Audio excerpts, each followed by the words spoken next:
দিনটা ছিল মাইবিনের বাবার জন্মদিন, তো তার স্পেশাল দিনে তাকে একটু স্পেশাল ফিল করানোর জন্য ছোটখাটো একটু আয়োজন করেছিলাম। ঘরোয়াভাবে অল্পের ভেতরে কিভাবে কি করেছি সবকিছু আপনাদের সাথে শেয়ার করব। পুরো ভিডিওটা দেখবেন, আশা করছি আপনাদের কাছে ভালো লাগবে। প্রতি বছর এই দিন একটু ভালো মন্দ রান্না করার চেষ্টা করি, তো সে যে আইটেমগুলো খেতে পছন্দ করে স্পেশালি সেই আইটেমগুলো তৈরি করি। তার পছন্দের আইটেমগুলোর মধ্যে এটা একটা ফিশ বারবিকিউ, তো এটা আমি সবসময় চুলাতেই তৈরি করে থাকি। আজকে পুরো রান্নাটা আপনাদের সাথে ডিটেলসে শেয়ার করলাম। দেখতে পেরেছেন আমি এখানে অনেক কিছু দিয়েছি, সামান্য পরিমাণ আদা রসুন বাটা, লবণ, টক দই, বারবিকিউ মশলা, একটু টমেটো সস দিয়েছি, লেবু রসও দিয়েছিলাম, ও হ্যাঁ একটু লাল মরিচের গুঁড়াও দিয়েছিলাম। তো সবকিছু দিয়ে মাছটা মেখে সাইডে রেখে দিয়েছি। আমি অন্যান্য রান্নাগুলো শেষ করে ফেলবো, সবার লাস্টে গিয়ে মাছটা ভেজে ফেলবো। তো একটু গরুর মাংস বসিয়েছি, মাইবিনের বাবার গরুর মাংস অনেক বেশি পছন্দ। আজকে রান্নাবান্না একটু বেশি ছিল বলে আমি প্রেসার কুকারে বসিয়ে দিয়েছি যাতে তাড়াতাড়ি হয়ে যায়। তো এইদিকে মাংসটাও হতে থাক, আমি এখানে মুরগিটা মেখে নিব।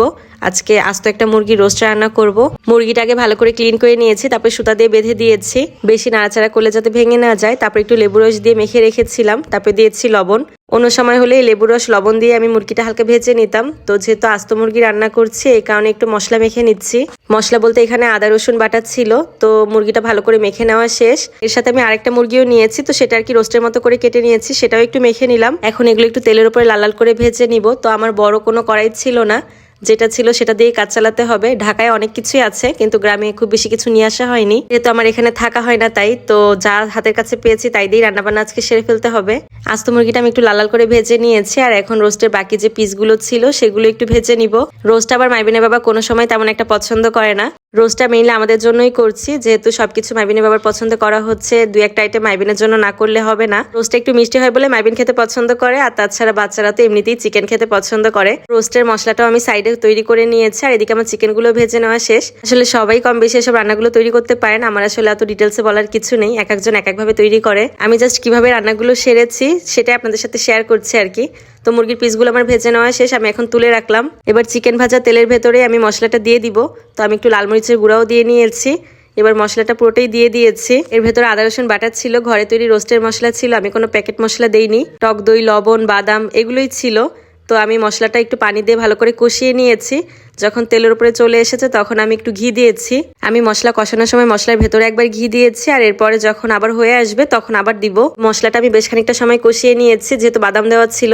যখন ভালো করে তেলের উপর চলে এসেছে তখন আমি মাংসগুলো দিয়ে দিয়েছি। যেহেতু আমার কড়াইটা ছোট ছিল এই কারণে নাড়াচাড়া করতে আমার অসুবিধা হচ্ছিল, তো কিছু করার নেই, আসলে যা আছে তাই দিয়ে আমার তো কাজ চালাতে হবে, তাই না? তো এই পর্যায়ে কিছুটা দুধ দিয়ে দিয়েছি, এই দুধ দিয়ে রান্নাটা হয়ে যাবে, আমি এক্সট্রা করে কোনো পানি অ্যাড করব না। পরবর্তীতে অবশ্য আমি আরেকটু দুধ দিয়ে ঢেকে রান্না করে নিয়েছিলাম। তো আমার চিকেন রান্না করা শেষ, আমি লাস্টে একটু ঘি দিয়ে দিয়েছি আর চিনি দিয়ে দিয়েছি, আর সবশেষ দিয়েছি 2 চামচের মতো কেওড়া জল। এখন এটা নেড়ে চেড়ে ঢেকে রেখে দিব। আচ্ছা, লাস্টে আমি কয়েকটা কাঁচামরিচও দিয়েছিলাম, যেটা আর ভিডিওতে দেখাতে মনে নেই। আসলে যেদিন একটু বাসায় রান্নাবান্নার আয়োজন থাকে কিংবা গেস্ট আসে, সব দিক সামলে আসলে পুরোপুরি ভালো করে ভিডিওটা করা সম্ভব হয় না। তারপরেও আমরা যারা ডেইলি ব্লগ ভিডিও করি আমরা টুকটাক চেষ্টা করি ভিডিও নেওয়ার, তার ভেতরেও যা একটু ভুল ত্রুটি হয় আপনাদের সাথে শেয়ার করি। তো আমি দেখেন কড়াইতে কিন্তু মাছটা দিয়ে দিয়েছি, মাছটা বারবার করে ভালো করে উল্টে নিয়েছি, ঢেকে ঢেকে রান্না করেছি। আর যে মশলাটা ছিল সেই মশলাটাও গার উপর দিয়ে ভালো করে ব্রাশ করে দিয়েছি। তারপর তো দেখতেই পেলেন কয়লা দিয়ে কিভাবে আমি স্মোক তৈরি করলাম। কয়লাটা ভালো করে গরম করে তার ভেতরে একটু তেল দিয়ে দিলে কিন্তু সুন্দর ধোঁয়া সৃষ্টি হয়, আর ওটা ঢেকে রাখলে কিন্তু সুন্দর একটা ফ্লেভার চলে আসে। তো আমার রান্নাবান্না শেষ, আমি সাইডে বিরিয়ানিও তৈরি করেছিলাম, তো ওটা দেখাতে গেলে আমার ভিডিওটা অনেক বেশি লং হয়ে যেত। তো অল্পের ভেতরে আমার যা সামর্থ্য হয়েছে ততটুকুই করার চেষ্টা করেছি। যাই রান্না করি না কেন সবাই মিলে একসাথে না খেলে তো ভালো লাগে না। আমার ভাইকে ডেকেছি, আমার কাজিনকে ডেকেছি, মাইবিনের কাজিনরাও ছিল, তো সবাই একসাথে খাওয়া দাওয়া করেছে। রাতে একটা কেকও কেটেছিলাম, তো যেটার ভিডিও নেওয়া হয়নি। তো দিনটা আসলে এভাবেই কেটেছিল। ভিডিওটা ভালো লাগলে একটা শেয়ার করে দিবেন। সবাই ভালো থাকবেন, আল্লাহ হাফেজ।